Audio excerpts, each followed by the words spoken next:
A very good morning. It's just past 9 by the clock. We're back again with another edition of Breakfast News. Over the next 60 minutes, this is your one-stop show for all that matters in the world of news. We cut all the noise, bring you news as it happens on Ground Zero. I'm Anil Thomas. Let's get started this Thursday morning with the top stories that we are tracking. Prime Minister to meet leaders from Jammu and Kashmir in an all-party meeting today. Leaders of National Conference (PDP) to participate in the meeting. Union Home Minister Amit Shah will also attend.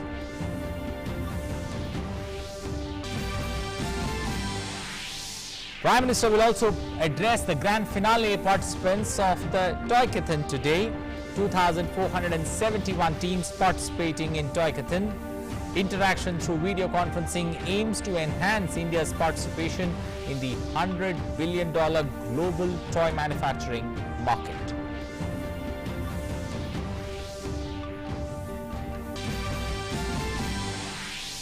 The vaccination campaign picks up pace in the country with the jabs crossing the 30 crore mark.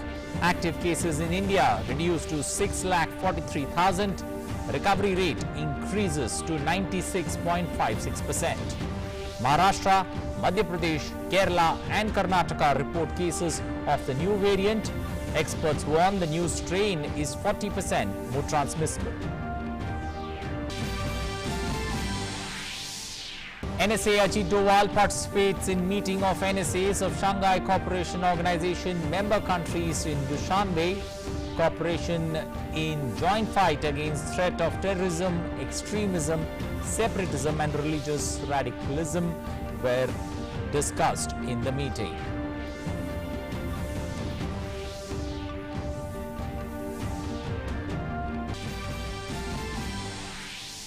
In sports, Euro 2020 action on the final night of first round matches sees 3 draws and 1 big win by Spain to qualify. Ronaldo scores 2 goals to equal Ali Dai's international record of 109 goals, helps Portugal qualify with a draw against France. Germany and Sweden also reach the last 16. New Zealand become the king of Test cricket after last day drama in Southampton, win the maiden World Test Championship beating India by 8 wickets.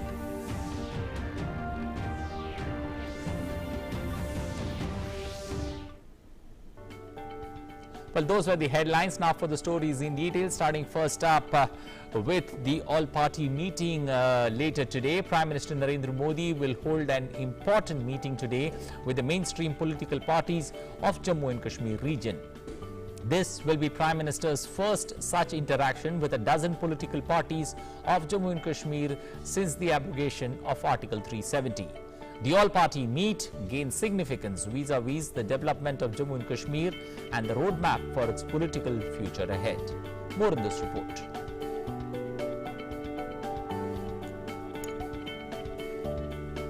5th, 2019, a date that carved a new future for the entire Jammu and Kashmir region. The date when Union Home Minister Amit Shah in Rajya Sabha had abrogated Article 370 and Article 35A, thereby revoking the special status given to Jammu and Kashmir over the past 7 decades of independence. The Jammu and Kashmir Reorganization Act 2019 thus paved the way for the creation of 2 union territories, Jammu and Kashmir and Ladakh. केंद्र सरकार ने अनुच्छेद 300 हटाने के साथ ही अभी कुछ कालखंड के लिए, और मैं बताता हूं कुछ कालखंड के लिए, जम्मू कश्मीर को सीधे केंद्र सरकार के शासन में रखने का फैसला बहुत सोच समझ कर लिया है। हम सभी चाहते हैं कि आने वाले समय में जम्मू कश्मीर विधानसभा के चुनाव हो, नई सरकार बने,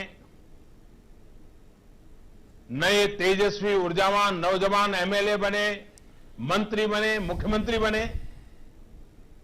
मैं जम्मू कश्मीर के लोगों को भरोसा देता हूं कि आपको बहुत ईमानदारी के साथ पूरे पारदर्शी वातावरण में आपके अपने प्रतिनिधि चुनने का अवसर तुरंत मिलेगा।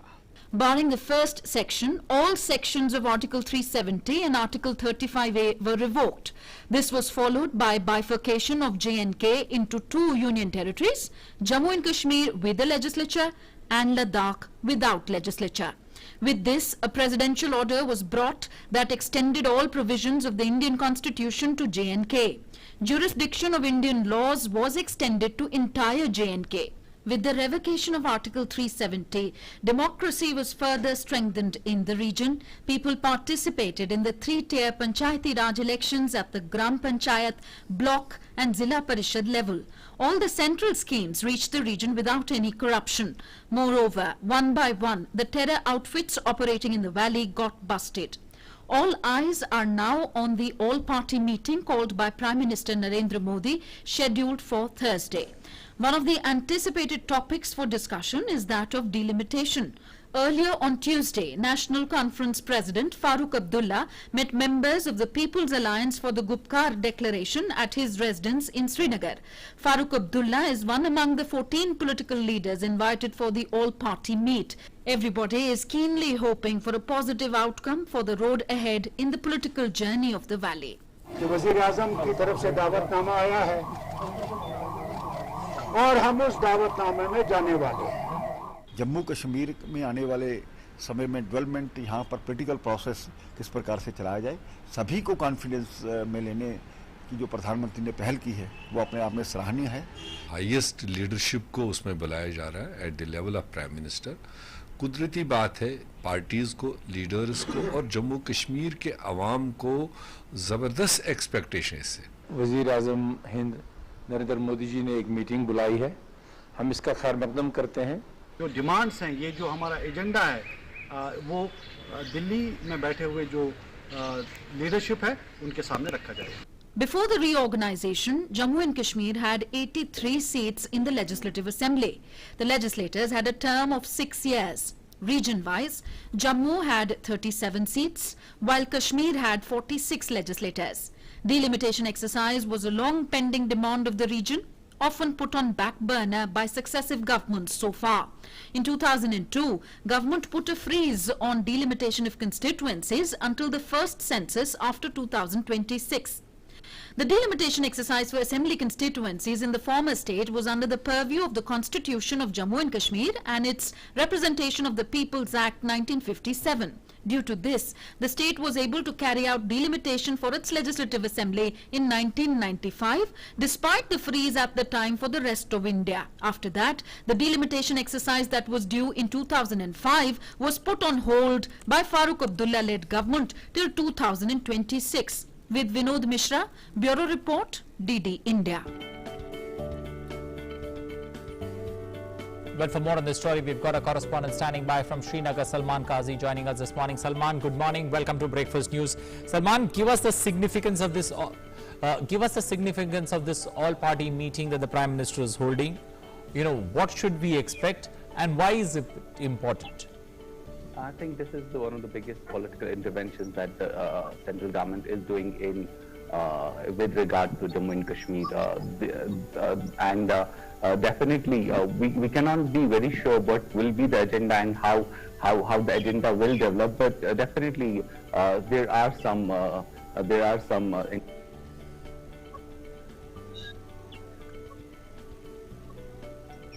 the elections that might take place and any other further discussions that emerge from that thing. But it's a significant fact that if the Prime Minister of India is holding meetings with political leaders in Jammu and Kashmir, so definitely the agenda won't be a trivial one. It will be a significant one. That one we are very sure of, and definitely that's how it's being seen here in Jammu and Kashmir, as well as we have seen that every leader who has been invited has gone there, and therefore definitely it has generated a kind of an excitement here, political excitement here in Jammu and Kashmir. Also, Salman, give us a sense of what exactly could be the external factors that are likely to affect the future of Jammu and Kashmir. That could be up for deliberations here. I mean, what kind of external factors are you talking about? I said, especially when it comes to, factors that talking about, the American troops withdrawal in Afghanistan, also with regards to external factors outside India that are taking place, will that be also point of deliberation, or you don't see a possibility of that? I don't think that would be under the that might be the under the process of consideration in the from top security establishment here in Delhi. But I don't think that would be discussed with political leaders in Jammu and Kashmir. So that might be a background, but I don't think that will come into a discussion, because I think it will be mostly limited to all-encompassing discussion on the political developments here in Jammu and Kashmir. Okay. Also, give us a sense of on this particular day, what's the situation there on ground zero? How are people looking forward to this particular meeting with the Prime Minister, that the all-party meeting with the Prime Minister? We as a part of this meeting, we contacted a lot of people because we wanted to get their bites, and we wanted to get their reactions on this thing. I think as we have watched and listened to those bites, we are coming to a conclusion that there is a kind of a cautious optimism across the spectrum here in Jammu and Kashmir about these talks, because people do think that this will result in the formation of a new state government, which will improve the processes of democratic participation for the people. So definitely, as far as common people are concerned, they're cautiously optimistic, and they think that this is a very significant intervention by the central government, and a person of no less than Prime Minister is getting inputs from the political leaders here in the NK. So definitely, it's not something that we can say that they will be glued to the televisions today to see what is happening. Okay, we'll leave it there. Thank you, and appreciate you joining us this morning, giving us an insight into that all-party meeting that's going to be pretty significant in the afternoon, when the party leaders or the representatives of the parties will come and meet the Prime Minister. Thank you once again for joining us on Breakfast News. Well, moving on to our next story, Prime Minister Narendra Modi will interact with participants of Toycathon 2021 today via video conferencing. Around 1.2 lakh participants from across India have registered and submitted more than 17,000 ideas for the Toycathon 2021, out of which 1,567 ideas have been shortlisted for the 3 days online Toycathon Grand Finale. The grand finale has been held from the 22nd of June to the 24th.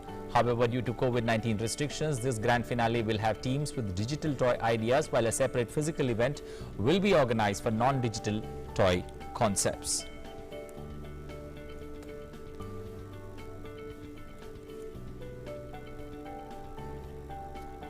Well, we've got our correspondent Arun Sharma joining us from Delhi to give us an insight into that particular Toycathon that's going to take place today. Arun, this is more of a hackathon, especially when it comes to the toy industry. And looking at the potential that the toy industry holds, do you see this is another step in the right directions to get more minds, especially in helping toys from India grow and reduce our dependency on imports, especially when it comes to toys? Absolutely. So the true potential of India's toy market is not being realized till now. So for that, we know this fact that most of the toys in India, more than 60 to 70% of toys are being imported from other countries. And in order to become Atmanirbhar or self-reliant, there is a need or immediate need to give a major push to the toy market in our country. There are three big challenges for the toy industry as of now, and these kind of toy hackathon or toy play an important role in address challenges. Number one, getting big, to these kind of toy manufacturers in our country. Because as of now, these toy makers or the innovators primarily who design toys, they don't find big market even in country like India because of the lack of marketing and of course how can market be provided not only in India but across outside our country as well. So yes, these kind of Toycathon will play an important role in giving a big marketing platform to various toy makers in our country. Second important aspect is of course the innovative aspect and of course the financing aspect. These two are important aspects as to how to finance the innovations in our country as far as toys are concerned and the innovation in our country, because most of the products as far as the toy market is concerned from various other countries, they are rich in innovation. So how can India's innovation can actually reach to the big size of the market, and how can innovation get financing part as well in order to design or innovate the product, because financing is the backbone of any kind of innovation that is that exists. So in that context, this is going to be very much significant. Last but not the least, Anil, as Prime Minister Narendra Modi has focused upon the fact right from the beginning that Indian product should be zero defect, zero effect. They should be environment friendly in nature. An Indian toy product has that niche that they are, environment friendly in nature. Go to Uttar Pradesh. In Uttar Pradesh, there is one district, one product concept. Over there are various districts which are designing, toys from wood, toys from various other waste materials. So these are the kind of innovative ideas that a country like India is having. So how can zero defect, zero effect product can be designed, can be made, and can be made available to all across our country? Not only in country, we can also primarily export these kind of products. So in all these contexts, this Toycathon will play an important role. It will be a morale booster for the toy makers in our country, for the innovators of our country. They'll be getting a big market because of this Toycathon. And of course, when Prime Minister Narendra Modi addresses this Toycathon, we know this fact that his vision is going to be very much significant as far as toy market is concerned, a more than $100 billion market as far as toy industry is concerned. But the true potential is not being realized even till now. So yes, this Toycathon will play an important role in realizing the true potential of the toy market, and vision of Prime Minister Narendra Modi is going to be very much significant in that aspect. Anil? Also with regards to the national education policy, that has placed a huge emphasis on innovation and experimental learning or teaching, does this go hand in hand? Now when you look at this particular process, taking or evolving or becoming larger and grander in scale? Oh, absolutely. So the approach of Prime Minister Narendra Modi is very much practical in nature. Okay. He prefers practical knowledge over theoretical knowledge. So this is right from the beginning we have seen. Be it any initiatives that Prime Minister Narendra Modi, has launched, the government has launched, the approach is very much practical in nature. And that is what he even wants, that it should happen right from the learning age or the childhood when the children are going to schools. And in that context, we have Atal Innovation Mission in our country. So this initiative was launched so that innovation in our kids, the children of our country, they can be given a major push as far as innovation is concerned. Toy market, is a market that depends upon complete innovation because until and unless you innovate your product, until and unless you give some new product to the customers are not going to buy your product. China, Korea, Japan, US for that matter, these are the big countries that are investing in research and development as far as toy market is concerned. They are constantly focusing upon the innovation aspect as well. So yes, in order to give a major push to the innovations in toy market, which is the backbone, I would say, because until and unless you innovate the toy products, you bring innovation in toy market, you can't be in a position to capture the global market share of the toys. And in that context, innovation is the need of the hour. And in that context only, we know this fact that how Prime Minister Narendra Modi has ensured that innovation can be part of children's education, and national education policy also ensures that aspect. The Atal Innovation Mission in various schools we have seen, that also ensures that children can be groomed with innovation or innovative ideas in the mind right from the beginning. So yes, innovation is the key. And yes, as far as toy market is concerned, India is still looking forward to tap that potential as far as toy market is concerned, and innovation is the key. The toy makers will now have the responsibility that after this Toycathon, more and more innovative products, zero defect, zero effect products can be launched in the market, digital products can be launched in the market, so that India is in a position to capture this big global share of toy market. Also one word before I let you go, do you feel that this particular Toycathon has the potential to revolutionize the MSME sector, because that's going to be the backbone of all this. So do you feel that's going to be the game changer? So every steps count, Anil, be it, giving incentives to MSME, be it providing easy financing to MSME, or making availing the financing to the marketing. This Toycathon will primarily is a subset that gives big marketing to the toy market in our country, because these kind of Toycathon are global in nature. global participants do participate. So this showcases that how India is ready with innovative product, zero effect product in the global market, and in that context, this Toycathon will play an important role. Okay, we'll leave it there. Thank you and appreciate you joining us. You've got a busy day ahead. We'll come back to you for more updates on that story as it develops. Thank you for joining us on Breakfast News. Well, moving on, another significant achievement, India's cumulative COVID vaccination coverage crossed the 30 crore mark. Cumulatively, 64,89,599 vaccine doses were administered in the last 24 hours, out of which 58,52,000 people received their first dose, while over 6,37,000 were given the second dose of the vaccine. With this, India has inoculated a total of 30 crore 16,26,028 jabs of COVID-19 vaccine. Well, according to the Indian Council of Medical Research, as the COVID-19 pandemic is loosening its grip over the country, testing is still going on in full swing to ensure timely action and prevention of the infection. As of Wednesday, more than 39 crore 78,32,667 tests have been conducted in a single day. That's Wednesday, 18,59,469 tests have been conducted in the last 24 hours. Well, over 40 cases of the new Delta Plus strain of coronavirus, which has been tagged as a variant of concern by the government, has been found in the country. So far, cases of Delta Plus variant have been reported in 4 states, Maharashtra, Madhya Pradesh, Kerala and Karnataka. Earlier, the government sent a warning to Maharashtra, Kerala and Madhya Pradesh on the Delta Plus cases found there and urged immediate containment measures. AIMS Director Dr. Randeep Guleria said that the new strain is 40% more transmissible than the Delta variant and has termed it as a very contagious. He said that people need to adopt proper COVID preventive behavior in order to avoid the infection. Also, genome sequencing analysis of the variants of SARS-CoV-2 virus, all its Delta sublineages, including the Delta variant and Delta Plus, have been classified as VOC.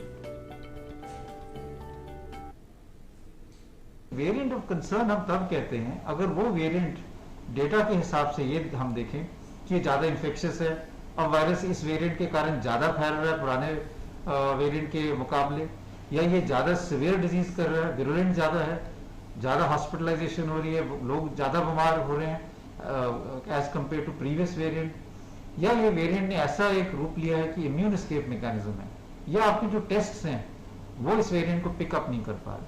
अगर इनमें से एक भी कोई चीज हो तो ये वेरिएंट ऑफ इंटरेस्ट से वेरिएंट ऑफ कंसर्न बन जाता है। Well, there have been some media reports alleging that homeless people have been barred and conspicuously left out from registering for COVID-19 vaccination due to unavailability of technical requirements. The reports have further stated requirement to register digitally, knowledge of English and access to a computer or a smartphone connected to the internet as some of the factors depriving people of vaccination. These claims are baseless and not based on facts. The centre has classified that ownership of a mobile phone is not a prerequisite for COVID vaccination. Production of address proof for availing vaccination is also not mandatory. It is not mandatory to pre-register online on CoWIN for availing vaccination. For easy understanding of users, CoWIN is now available in 12 languages. These include Hindi, Malayalam, Tamil, Telugu, Kannada, Marathi, Gujarati, Odia, Bengali, Assamese, Gurumukhi and English. Well, we've got Aisha Khanam, our correspondent, joining us from Bangalore this morning. Aisha, good morning. Aisha, looking at the way things stand, Bangalore, the new, or Karnataka, the new addition to the Delta variant, or a variant that is of concern. How has the state geared up, especially when it comes to tackling this particular concern? Well, Arun, Karnataka has detected 2 Delta Plus variant, and the state health minister has categorically said that this variant is not still showing, not giving all the details of the dangers it could pose, because the Delta variant Plus was found in an asymptomatic patient in Mysore, and yesterday evening one case was detected in Bangalore as such. So more information is being gathered at the labs. The genome sequencing and other required tests are being done at the labs to gather more information. But the virologists say that this could be a little more cause of concern for Karnataka, because the variant, the Delta Plus variant found in Karnataka is different from what the scientists are seeing in other states as such. Because the virologists in Karnataka say that this Delta Plus variant has Y2 factors. That means it is more resistant to the antibodies that we get treated to, and hence the virus, the variant will get more aggressive. So at the moment, the government is trying to assure people that it is working on war footing and setting up labs across the state. And now every sample which is being collected for the RT-PCR test, from these samples, about 5% of samples will be tested for genome sequencing and checked whether these samples have Delta Plus variant. So at the moment, labs are being strengthened across the districts. There are some reports that neighboring states like Tamil Nadu are also sending samples to Karnataka, fearing that the samples could have the Delta Plus variant. So the Karnataka government, having technology on its side and also being a research hub in Bangalore, is well equipped to set up the labs and find out more information about this dangerous variant in the state, because NIMHANS and Indian Institute of Science have advanced labs. So they are conducting tests, and they are finding out more information with regard to the Delta Plus variant's behavior in certain cases. But at the moment, the government does not want to press a panic button, and the government says that so far things are in control, because on one hand, government is trying hard to bring down the positivity level, and which is now at 2%, which was 33% in April. So the government is trying to cope up with the unlock situation in the state, and also trying to tell people and apprise them about the COVID protocol behavior, and also getting ready for the third wave preparations, as the Devi Shetty committee has already submitted a report to the government to vaccinate more and more people, so that they are safe from COVID-19 complications arising when the third wave hits upon. So government has many concerns on one hand, and the vaccination drive is being taken up aggressively. Okay, since you mentioned vaccination there, Karnataka crossed that 2 crore mark yesterday. That's not all, it tops the list among the southern states of India. Having said that, is that the gold rush that they had, or the rush to get vaccination that began, with a lot of pomp and pride, is that momentum being maintained, especially when it comes to vaccination? Yes, absolutely. Karnataka government has been going very aggressive on the vaccinations, and after achieving this milestone, remember we talked about this 2 days ago, when government had set a target of 7 lakh in a day, but then it achieved 11 lakhs on that particular day. And now the government says that it will try and raise its bar, and also and start jumbo vaccination camps for the students. In July, we are set to see that large number of students are likely to get vaccinated in schools and colleges, and also since the Devi Shetty report says that the government should think of reopening the education institutions, otherwise it will have an adverse impact on the psychological factors for a child's growth. So therefore the government is getting ready to start jumbo camps, vaccination camps for the students in July, and the government hopes that by the year end, by November or December, it will be able to vaccinate a large chunk of population, almost 90% of population in the state, and ensure their safety. So, so now the vaccination camps are getting bigger and bigger.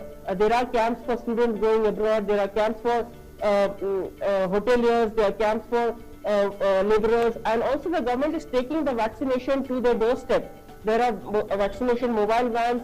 And also government has relaxed several guidelines and conditions to come to the camp, wherein they are not really required to register and come to the camp and book a slot, but they can just walk in and find a slot for themselves, because there are volunteers at the camp working around the clock to help people. But yes, there are concerns in some areas where the vaccination, where the vaccine shortage is still being seen. But government says that it has a stock of about 45 lakh doses with it, and with this the government can manage to vaccinate people and prioritize them according to their profession, according to their interactions in the society, so that they don't so that they are safe and don't become super spreaders. Okay, Aisha, we'll leave it there. You take good care of yourself. We'll come back to you for more updates on this particular vaccination drive,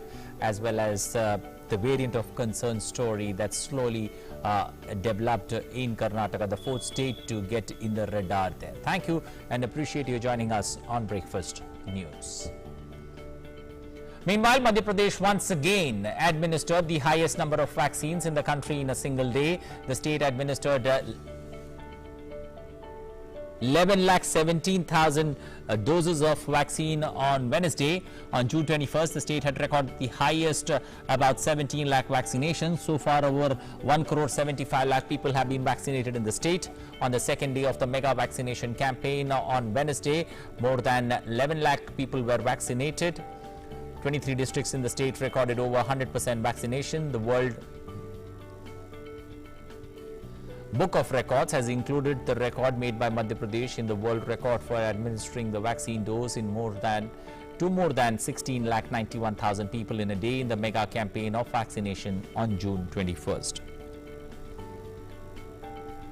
Jharkhand, meanwhile, has entered into unlock from today. Chief Minister Hemant Soren has announced extension of the Health Safety Week for another week till the 1st of July. The state will be under same restrictions and relaxations. Meanwhile, there will be a complete lockdown during the weekend, falling in between the week from June 26th to 28th. All government and private offices will function with 50% of capacity till 4 p.m. while all shops, shopping malls and department stores along with business establishments will open till 4 p.m. Only essential services have been permitted to function in lockdown, while education and religious institutions will continue to remain shut. Interstate buses have been prohibited, while mandatory home quarantine for 7 days for people visiting from outside the state has been made compulsory during the lockdown. Government and private functions at common places have been prohibited. National Security Advisor Ajit Doval participated in the meeting of NSAs of the Shanghai Cooperation Organization member countries in Tajikistan's capital Dushanbe. It is agreed that to cooperate in the joint fight against the terror and against the threats of international terrorism, extremism, separatism and religious radicalization. According to the statement issued by the host Tajikistan, special attention was given to the current military and political situation in Afghanistan and the risk of escalation. According to the statement,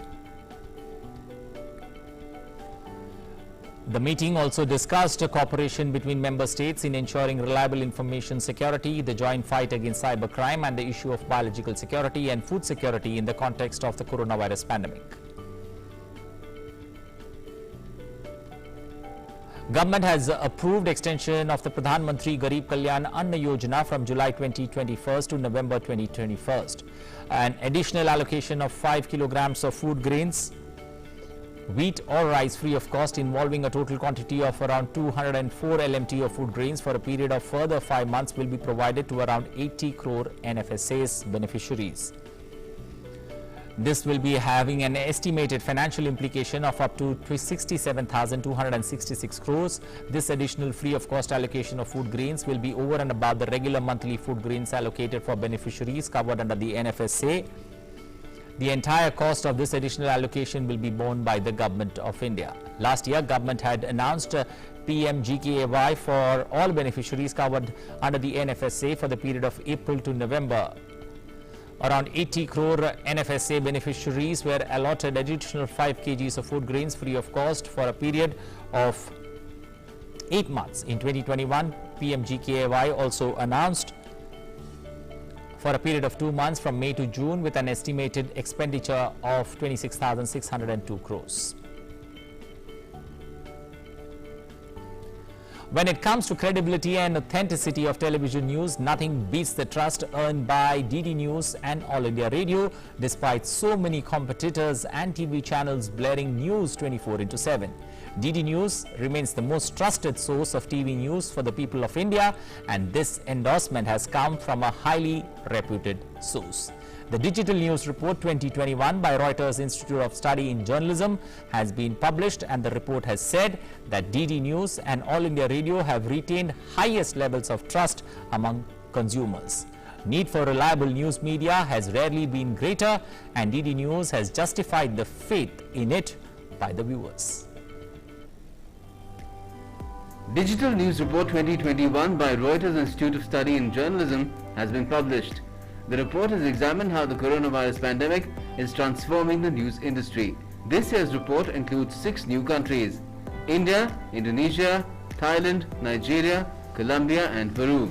Digital News Report 2021 has reflected on the issues of reliability for media outlets. It says the coronavirus pandemic crisis has also shown the value of accurate and reliable information. In many countries, audiences are turning to trusted brands. Overall trust in news has rebounded strongly over the last year in almost all countries. Nothing more can be said about the importance of reliability and trust in such challenging times. And that is the reason the report strengthens the belief at DD News that trust, reliability and adherence to news and only news are the cornerstones of any news organization. Digital News Report 2021 endorses the efforts of DD News by declaring it the most trusted news channel in the nation and the second most trusted news organization overall. Faith in the verticals of National Public Broadcaster Prasar Bharati. Prasar Bharati CEO has assured that the effort to provide news as it is will continue unabated. ये जो सर्वे आया है, it's a matter of great pride, बहुत ही गर्व की बात है कि दूरदर्शन न्यूज़ और ऑल इंडिया रेडियो न्यूज़ को सबसे ज़्यादा ट्रस्टवर्दी और विश्वासपूर्ण माना गया है. And this underlines the significant role that the public broadcaster is playing on issues of both public interest and national interest. Despite the cacophony of hundreds of TV news channels and the relentless race to grab TRPs, DD News continued undeterred with unwavering faith on the path of providing credible, verified news to its viewers. The same shall continue in weeks, months and years ahead. गौरवान्वित महसूस कर रहा हूं मैं कि Reuters जैसी संस्था ने दूरदर्शन समाचार को जो है नंबर 1 पे रखा है चैनल्स के बीच में, जिसकी इतनी ऊंची विश्वसनीयता है. हमारा जो सिद्धांत है वो है पब्लिक ब्रॉडकास्टर. तो पब्लिक हमारे लिए जो है सबसे महत्वपूर्ण है और उनको सही खबर सही तरीके से पहुंचाना ये दूरदर्शन समाचार का ध्येय रहा है. DG All India Radio also congratulated all the staff for their continuous focus on reliability and genuineness of the news being aired. It's a matter of faith for us that we give out only that news which is independently verified by our reporters. It's a common practice among people that they tune into All India Radio News to verify the veracity of a news item put out by other channels. The pandemic was a challenge that was unlike any other in a century. Therefore, the response had to be equally strong. Through its dedicated teams of anchors, reporters, producers, engineering staff and desk members, DD News managed to provide news on the go to its viewers around the clock. Delivering news and only news has been the sole objective of the entire staff at DD News. Now DD India, the dedicated 24-hour English news channel of Prasar Bharati, which has a greater responsibility of also projecting India abroad, is following the same trusted path of delivering credible and trusted news. Trust, reliability and credibility will remain the most important qualities for any news item that qualifies to be aired on DD News and DD India. Bureau Report, DD India. President Ramnath Kovind will be going on a journey to Kanpur on a special presidential train tomorrow from Safdarjung railway station in Delhi. The train will make 2 stopovers at Jinjak and Rura of Kanpur Dehat, where President Kovind is to interact with his old acquaintance from his school days and from early days from his social service. The 2 stopovers are close to the president's birthplace village, Paronk of Kanpur Dehat. As he boards the train, the president will be travelling down the memory lane that will cover a span of 7 decades of his life, right from his childhood to holding the top constitutional position in the country. On 28th of June, President Kovind will reach Lucknow for a 2-day visit to the state capital.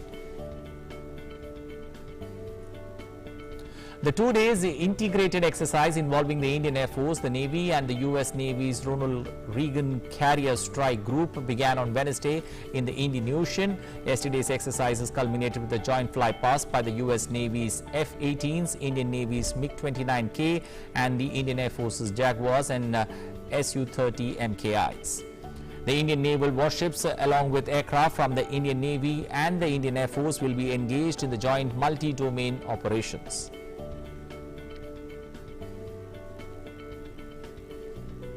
Well, let's now move on to our next segment where you get your news from around the world in across the globe.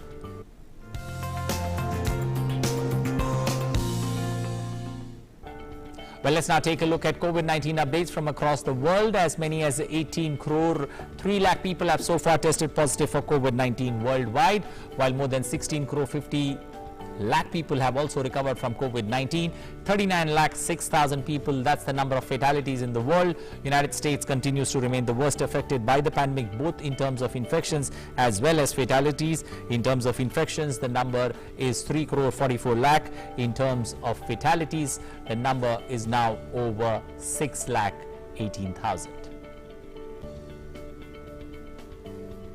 The World Health Organization, that's WHO, has raised concerns over a manufacturing plant responsible for filling the vials of the Sputnik vaccine. In a statement, pharma standard Vita, a leading pharmaceutical company in Russia, said that the WHO inspector's attention was focused on only 4 technical issues, mostly related to one of the filling lines, which have all been subsequently fully addressed. The company said that WHO did not raise any questions about the safety and efficacy of the produced and finished vaccine, as the Sputnik V vaccine undergoes strictest double quality output control. In Russia, deaths related to COVID-19 spiked in major cities on Wednesday amid a surge in new cases that authorities have blamed on the new Delta variant, and restrictions seeking to curb the virus were strengthened. Russia's coronavirus task force reported 548 coronavirus-related deaths in the last 24 hours, the most confirmed in a single day since Feb, with 88 in Moscow and 93 in St. Petersburg respectively, a record in both cities. This week, Moscow Mayor Sergei Sobyan ordered bars and restaurants in the capital to serve people only if they have been vaccinated or have recently recovered. American multinational investment bank and financial services company Morgan Stanley has said that its staff and clients will not be allowed to enter the bank's New York offices if they are not fully vaccinated. Employees, clients and visitors will be required to attest to being fully vaccinated in order to access the bank's office in New York as well as Westchester. Those who are not fully vaccinated will need to work remotely. The new policy will come into effect on July 12th. The policy will allow removal of COVID-related restrictions on face coverings and maintaining physical distancing inside office premises. US President Joe Biden has announced strategy to deal with the spurt of violent gun crimes in the country. President Joe Biden pledged to go after illegal gun dealers and boost federal funding and support for local law enforcement. Biden added that administration will have zero tolerance for rogue firearms dealers accountable for violating federal laws. Today, the department is announcing, as it just did, a major crackdown on stem the flow of guns used to commit violent crimes. It's zero tolerance for gun dealers who willfully violate key existing laws and regulations. Let me repeat, zero tolerance. If you willfully sell a gun to someone who's prohibited from possessing it, if you willfully fail to run a background check, if you willfully falsify a record, if you willfully fail to cooperate with the tracing requests or inspections, my message to you is this: we'll find you, and we will seek your license to sell guns. We'll make sure you can't sell death and mayhem on our streets. It's an outrage. It has to end, and we'll end it. The US technology entrepreneur and the creator of antivirus John McAfee has been found dead in a prison cell in Barcelona. McAfee's lawyer said that he had ended his life by hanging himself. He also said that McAfee had taken the extreme step after the Spanish High Court authorized his extradition to the United States on tax evasion charges. McAfee was a pioneer in antivirus software who introduced his program in the 1980s. He had been indicted in Tennessee on tax evasion charges. He also was charged in a cryptocurrency fraud case in New York. McAfee was arrested in Barcelona airport, then jailed there in October. Prison authorities were investigating the cause of death.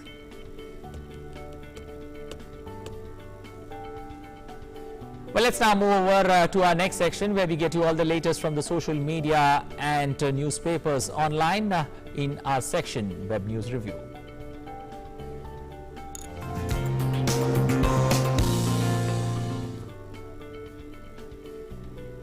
Well, I've got my colleague Nancy standing by to give us the latest. Nancy, over to you.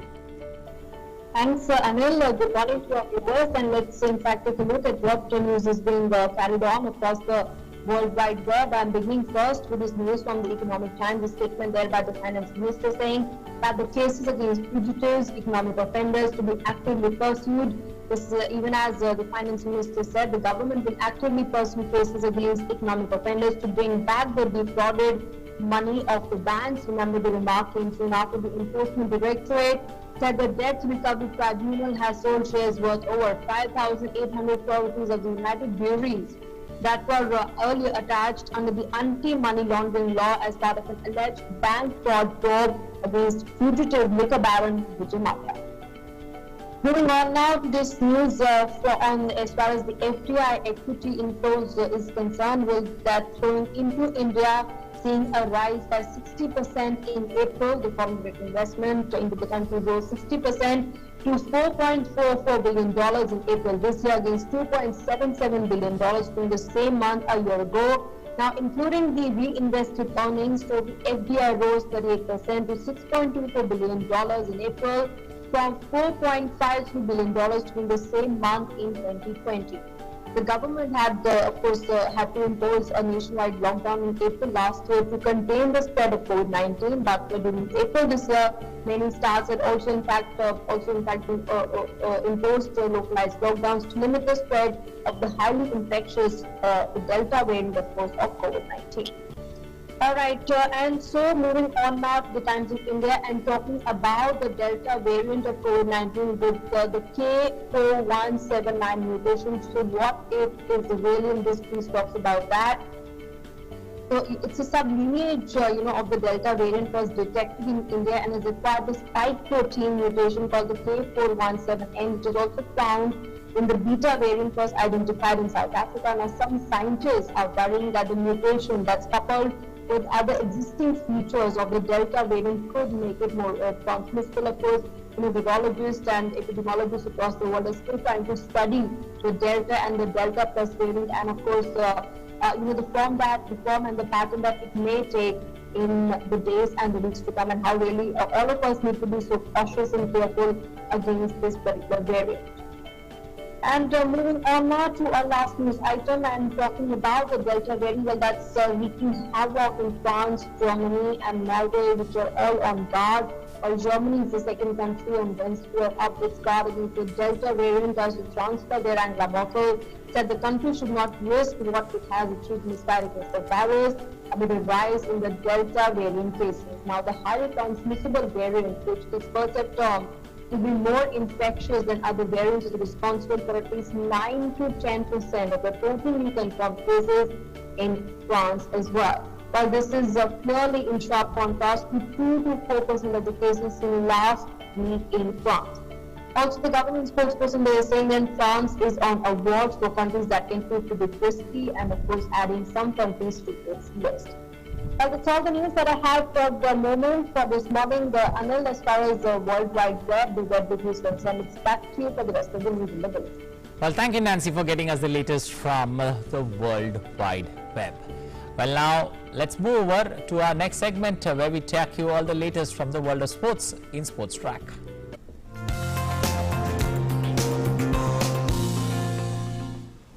Well, Cristiano Ronaldo kept Portugal alive in Euro 2020 with 2 penalties to cancel out a brace from France's Karim Benzema in an enthralling 2-2 draw that sent both sides into the last 16 in a breathless conclusion to Group F on Wednesday night.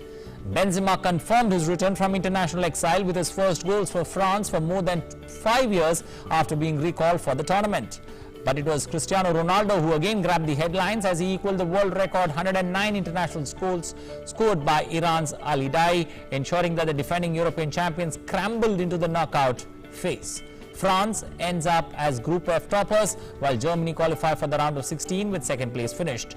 Portugal also qualified for the last 16 as one of the 4 best third place teams, and their title defense stays alive. Germany meanwhile scrapped through to stay alive in Euro 2020.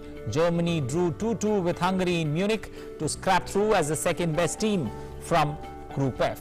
Germany had taken the lead through Adam Slazai in the 11th minute, but Hungary took the lead in the 11th minute. Germany equalized in the 66th minute to Kai Havertz finding the back of the net.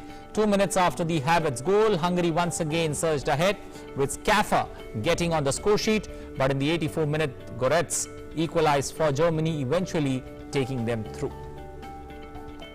Sweden meanwhile cruised into a 2-goal lead against Poland on Wednesday before being pegged back by a Robert Lewandowski brace, then notching a last-ditch winner to top Group B and send their opponents home from Euro 2020. Winger Emil Forsberg set the Swedes on their way with 2 goals, including the second fastest strike in European Championship history, before Victor Claesen stepped up in the 4th minute of stoppage time to seal a 3-2 win. Spain meanwhile claimed the biggest win of the tournament with a 5-0 thrashing of Slovakia in their final European Championship Group E match on Wednesday to finish second in the group and set up a last 16 clash with Croatia in Copenhagen. Goals from Emelec Laporte, Pablo Ferran Torres and 2 own goals helped Spain notch up that 5-0 win.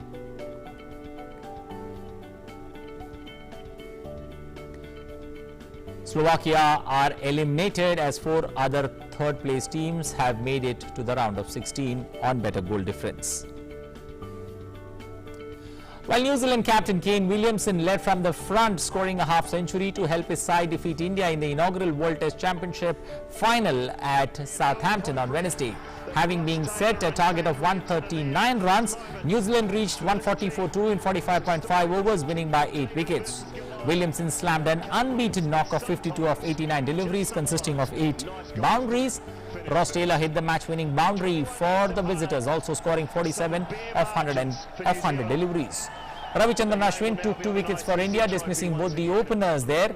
Earlier, India were bowled out for 170 in 73 overs, setting a 139-run target. Rishabh Pant top scored for Virat Kohli's outfit with 41 runs. Other than Pant, nobody from the Indian batting order could cross the 20-run mark in the second innings, courtesy of good bowling by the New Zealanders. Well, Vinesh Phogat believes she has mentally toughened up since her injury at the 2016 Rio Olympics and is confident of putting behind the heartbreak with a medal in Tokyo this year. Here's a special report.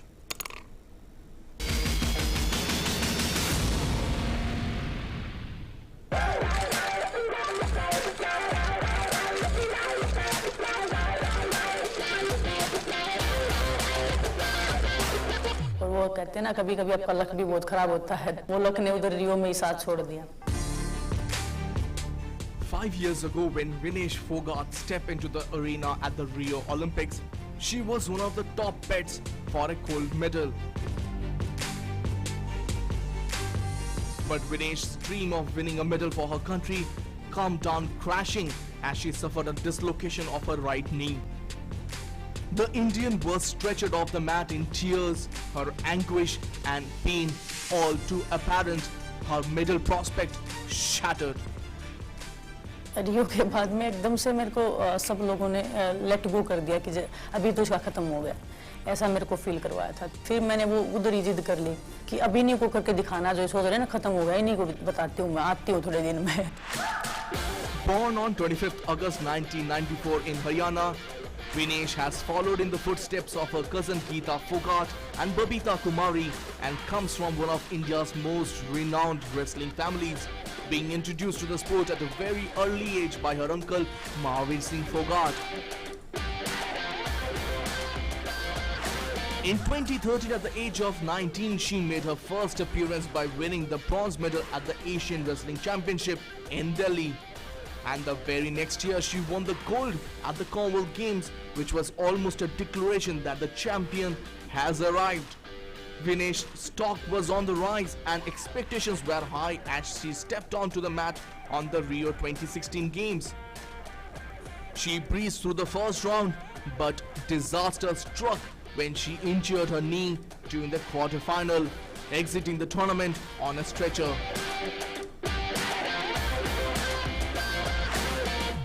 रियो से काफ़ी चाहे मुझे injury हो गया लेकिन experience काफ़ी मिला है कि ओलंपिक्स के लिए आपको किस लेवल की तैयारी करनी पड़ती है फिजिकली भी और मेंटली भी। तो ओलंपिक्स पे पकड़ना है पीक तो ऐसे नहीं है कि अभी हमने पीक कर लिया उसके बाद ओलंपिक्स तक हम डाउन चले गए। एज ए रेसलर विनेश एक बहुत ही दिमागी तौर से मजबूत लड़की है।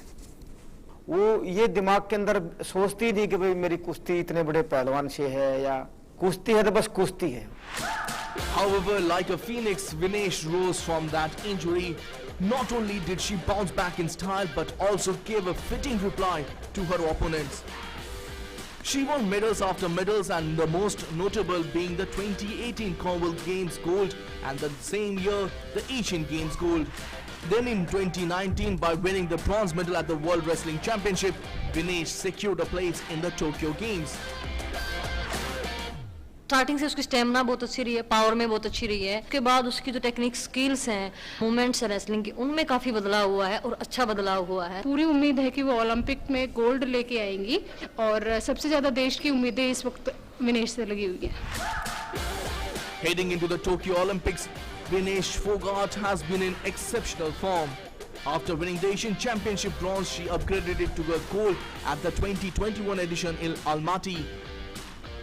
अभी जैसे मुझे एक्सपोजर चाहिए, जैसे बाहर ट्रेनिंग के लिए जाना है, बाकी टीम इधर ही है, मेरे को जाना है तो टॉप से सब फंड करता मैं। She will be hoping to make amends for the Rio Games and script history in the Tokyo Quadrennial Extravaganza. Taposh Bhattacharya's report, DD India.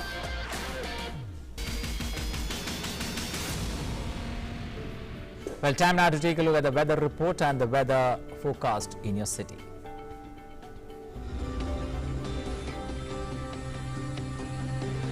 Well, the northern limit of southwest monsoon continues to cross through Barmer, Bhilwara, Dholpur, Aligarh, Meerut, Ambala, Amritsar. It means further advance of southwest monsoon into remaining parts of Rajasthan, West Uttar Pradesh, Haryana, Chandigarh, Delhi and Punjab likely to be slow as large-scale features are not favorable and the forecast wind pattern by the numerical models do not indicate any favorable condition for sustained rainfall over the region during the period.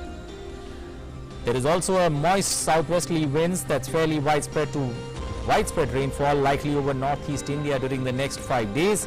Isolated heavy rainfall expected over Assam, Meghalaya, Nagaland, Manipur, Tripura, Mizoram and Arunachal Pradesh over the next 2 to 3 days. Moderate to severe thunderstorms accompanied by frequent cloud to ground lightning very likely over Chhattisgarh in the next 24 hours. This may cause injuries leading to casualties and people and animals are advised to stay indoors. There is also isolated heavy rainfall very likely.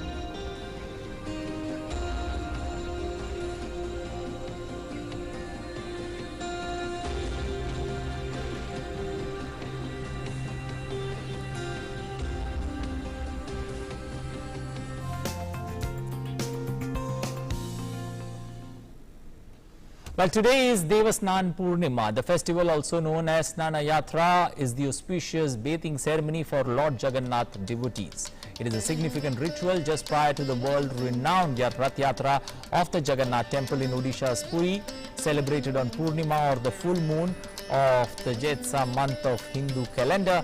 The deities of the Jagannath temple are carried in a procession for Snana or bathing.